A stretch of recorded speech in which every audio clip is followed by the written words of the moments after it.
십자가 밑에 나아가 내 짐을 풀었네. 주님을 찬송하면서 할렐루야 할렐루야. 내 앞길 멀고 험해도 나 주님만 따라가리. 그 두려움이 면하여 내 기도 되었고 전날의 한숨 면하여 내 노래 되었네. 주님을 찬송하면서 할렐루야 할렐루야.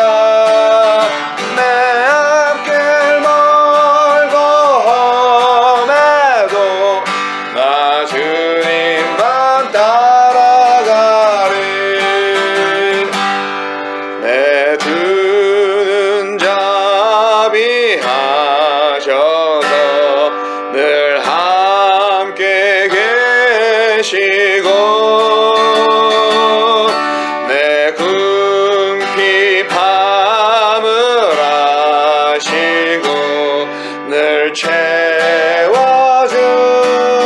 채워주시네.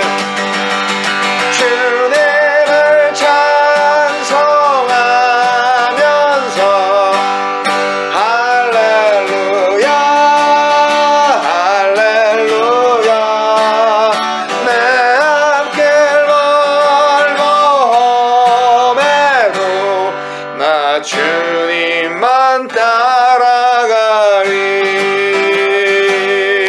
내 주와 맺은 언약은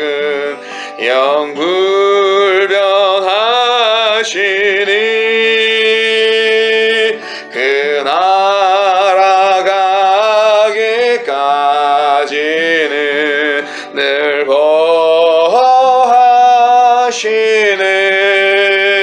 보호하시네. 주님을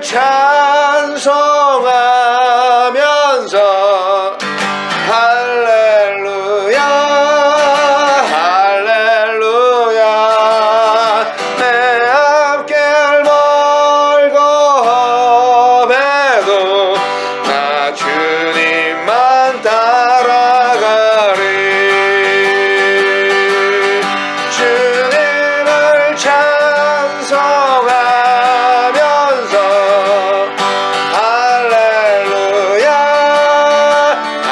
할렐루야. 내 앞길 멀고 험해도 나 주님만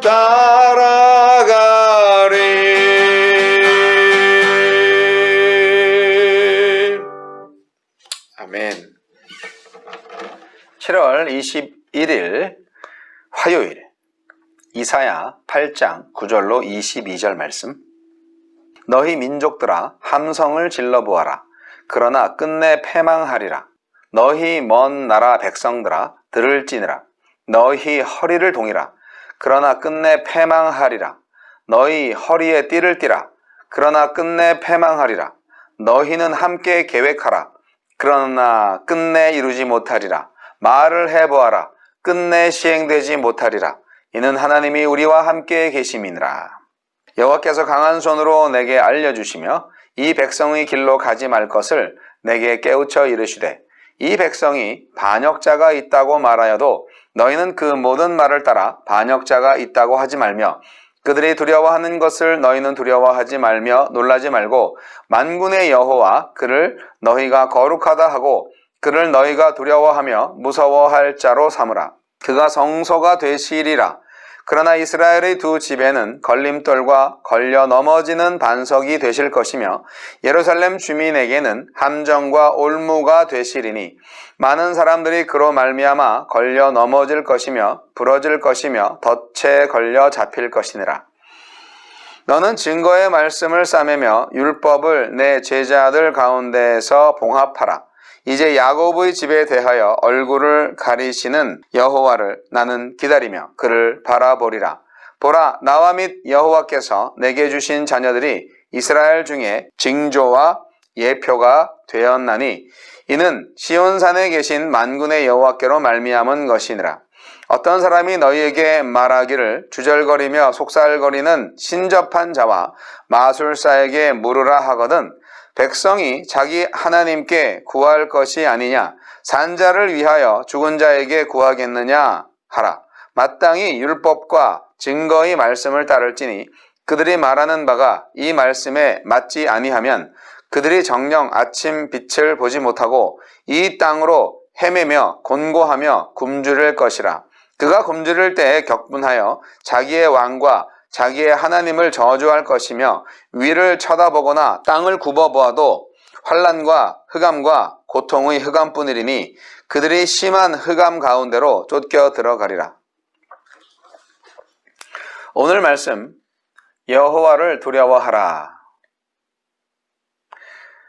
이사야는 하나님을 섬기고 그분의 율법과 증거의 말씀을 따르는 것만이 유다가 위기에서 구원받을 길임을 전합니다.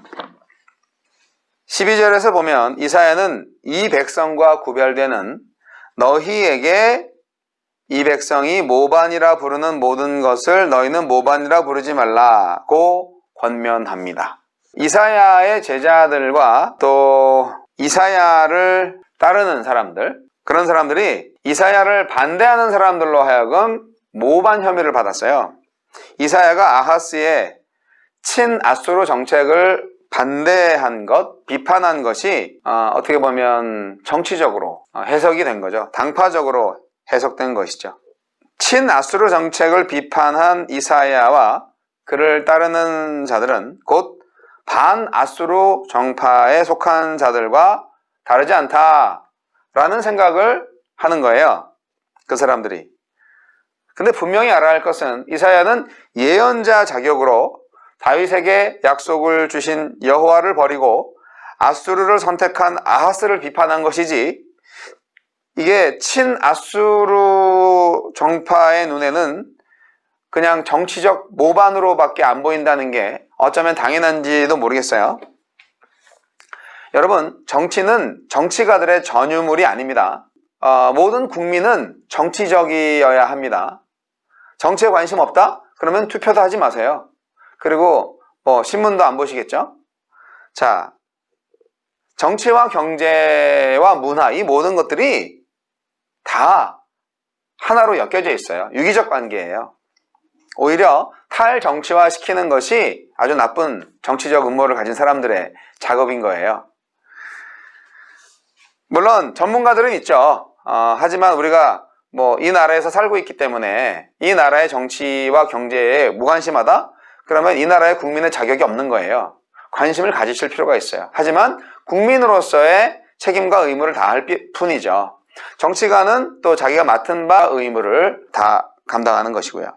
예언자 이사야는 하느님의 국가, 신정국가인 유다를 하느님의 통치 아래 두기를 바랬습니다. 그런데 정치가들은 그렇게 생각 안 하죠. 자기들의 손에 의해서 국가가 운영되기를 바라죠. 그렇기 때문에 아수르를 멀리 하시고 하나님을 따르세요 라고 예언을 하는 이사야가 밉죠. 그래서 몰아치는 겁니다. 저 매국노네, 반역자네, 혹시 저 북이스라엘하고 저 아람한테 돈 먹은 거 아니야? 그렇게 생각할 수 있어요. 그래서 정말 애국심으로 저 이사야와 저 제자들이 모반을 꾸미는 것 같습니다 라고 생각할 수 있어요. 예언자는 바로 이러한 위험 또한 감당할 수 있어야 합니다. 이사야의 마음은 뭐예요? 친아수르든 반아수르든 간에 왕과 국가가 하나님의 편에 서야 되지 않겠어요? 아수르는 솔직히 관심 없어요. 아수르한테 의지하지 말고 하나님을 의지하라는 거잖아요. 똑바로 알아들어야 되는데, 하여간 정치적인 이 권력 욕에 빠져있는 사람들은요, 그 세계에만 있기 때문에 오히려 넓게 보지 못합니다. 반아수르 연합군을 결성한 아람과 북이스라엘의 계획이 이루어지지 않을 것이다 라고 분명히 말을 했는데 왜 그렇게 오해를 하는지 모르겠네요. 반아수르 정책을 하는 것이 친아수르 정책으로 가는 게 아니에요. 친아수르 정책을 하는 게 반아수르 정책으로 가는 게 아니에요. 적어도 이사야에게는 그랬다는 것입니다. 저는 트럼프도 믿지 않고 문재인 대통령도 믿지 않습니다. 그분들 다 사람이잖아요. 중요한 것은 하나님을 경외하는 지도자를 믿고 싶어요. 국민을 하늘로 알고 국민을 위한 지도자를 저는 존경하고 따르고 싶습니다. 그것뿐이에요. 다른 게 없어요. 왜냐하면 그 국민은 자기 백성이 아니잖아요. 하나님의 백성이잖아요. 그러므로 하나님의 통치에 제일 가깝게 그 대행자 역할을 할 수 있는 지도자가 좋은 지도자죠. 진정으로 따라야 할 길이 바로 그것입니다. 이사야가 따라야 할 길이 바로 이것입니다. 백성들이 원하는 길일 수도 있어요. 언제는 이 백성이 이걸 원하는군요. 아, 주님께서 원하시는 길은 이게 아닌데, 어떨 때는 국민의 뜻이 또 잘못된 길일 수도 있어요.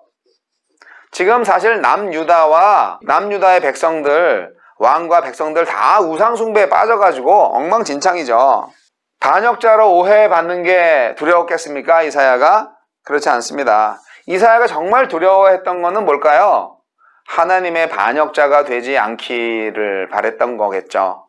하나님의 반역자가 된다는 것은 그거는 영원히 구원받지 못할 존재가 된다는 거잖아요. 여러분, 하나님을 두려워하세요? 아니면 이 세상 권력을 두려워하세요? 하나님의 반역자가 되지 않도록 조심하셔야 되지 않을까요? 오직 하나님만 무서워해야 되지 않을까요, 우리가? 믿는 사람들한테는 그분이 성소가 되시고, 진정 하나님께 반역하는 사람들한테는요, 걸림돌이 되겠죠. 여러분, 아하스는요, 하나님보다 아수르를 더 의지하기로 결정했기 때문에 그에게 하나님의 말씀은 이젠 의미가 없어졌어요. 그 말씀을 전달하는 선지자 역시 쓸모 없어졌어요. 아, 귀찮아 죽겠어요. 이사야 선지자 그만 얘기해. 나 네 말 안 들어. 참 절망적인 일이죠. 하지만 말씀은 성취됩니다. 언젠가 때가 되면 그 말씀은 성취가 됩니다. 이사야는 아하스가 말을 안 들어도 이 말씀을 보존합니다. 어쨌든 말씀은 성취될 것이기 때문에. 자신의 말과 그리고 자기 자식들에게도 투영된 하나님의 이 계시가 도대체 먹히질 않으니 얼마나 괴로웠겠습니까? 하나님의 말씀이 무시당하는 현실을 하나님의 말씀을 전하는 이 선지자 얼마나 괴로웠겠습니까? 그래서 진실로 하나님의 말씀, 하나님의 계시를 전하는 이 시대의 메신저들은 항상 아픈 가슴을 갖고 있어요. 회중들이, 백성들이 하나님의 말씀을 듣지 않을 때 하나님의 마음이 아픈 것처럼 그 메신저의 마음도 아픈 것입니다. 여러분, 하나님의 말씀이 무시되는 현실 속에서도 나와 나의 자녀는, 또 교회는 오직 그 말씀의 신실함을 입증하는 마지막 보루가 되어야 할 줄로 믿습니다. 포기하지 마세요. 아하스와 그의 백성들은 아주 나쁩니다. 선지자의 말을 믿으려거든 차라리 신접한 자와 마술사에게 물으라, 그렇게 조롱하고 있어요. 그들은 어떻게 될까요? 망하죠. 심판의 날에 아주 곤고하고 줄일 것입니다. 살아계신 하나님이 아니라 죽은 자를 의지하는 자들에게는요, 죽음이 기다리고 있습니다. 사랑하는 성도 여러분, 하느님은 구별된 자들에게 위로와 경고를 주고 계십니다. 우리가 기억해야 할 것, 하느님이 함께 하신다는 말씀 계속적으로 말하고 있습니다. 패망하리라, 시행되지 못하리라 이렇게 해놓고 이는 하나님이 우리와 함께 계심이니라 이렇게 10절 마지막에 나와 있잖아요. 말씀으로 돌아오십시오. 인생에 문제가 생겼습니까? 미래를 알고 싶으세요? 하나님의 말씀으로 돌아오세요. 하나님께 기도의 문을 여세요. 하나님의 음성을 들으세요. 많은 성도님들이 재미로 점을 보다가 결국 그거의 매력에 빠져서 예수님을 떠난 경우가 있습니다. 본래 마술을 행하다가 베드로의 전도로 예수를 믿었던 시몬이라는 사람이 있죠. 근데 이 시몬이라는 사람이 결국은 마술을 버리지 못해서 결국 영지주의라는 이단적 교리를 만들었어요. 사랑하는 성도 여러분, 하나님이 함께 하십니다. 힘들고 어려운 시간을 지나고 있죠. 아하스도 마찬가지였을 겁니다. 일촉즉발의 위기의 상황이었을 겁니다. 정말 눈으로 볼 때는 아수르의 그 엄청난 힘이 정말 의지가 될 만한 것이었을 겁니다. 그러나 똑바로 아셔야 될 것은 지금 하느님의 말씀이 귀에 들리고 있다는 것이죠. 하느님의 말씀이 뭐라고 하시는지 그 말씀에 귀 기울이는 자에게 구원이 있습니다. 아침마다 매일 성경으로 하나님의 말씀을 듣는 자에게 복이 있을지어다. 여러분 감사합니다. 오늘도 예수와 함께 하심을 통하여서 승리하시기 바랍니다.